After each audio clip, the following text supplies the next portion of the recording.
In the second graph for the function Carnival, you're supposed to graph the distance traveled over here versus time, and you can actually see as you move the mouse around, you'll see sort of nothing happens if you move your mouse left and right like this, but up and down you'll see the car move. So let's just see what happens.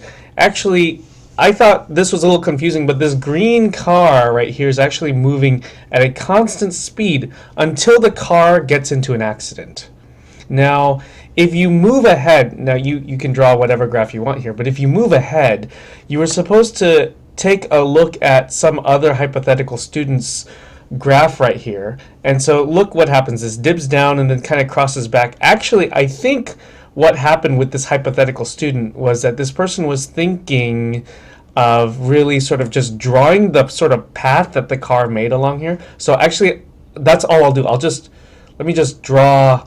You know, this picture isn't the best, but let me attempt to draw something like this. Now, the thing to notice in this graph is that the graph drawn does not pass the vertical line test, starting right here, and fails the vertical line test along here, and so on.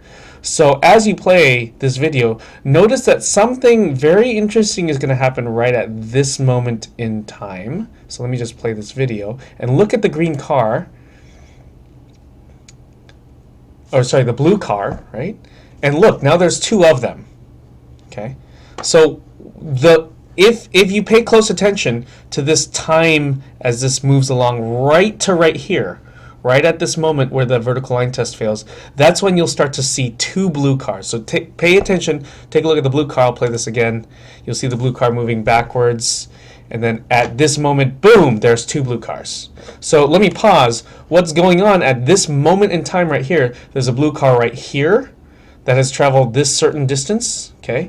And then somewhere later, there's right here, this dot on the graph is representing this car right here. So what is this saying?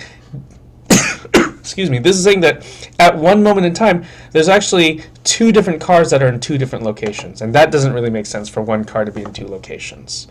So let's clear this, go back. And if the graph is moving at if the car is moving at a constant speed until the moment of impact, which occurs, let me pause right when that occurs, right there. Okay, so right here, or maybe right before this because of my reaction time, right about right here, there's a dot that should be right there.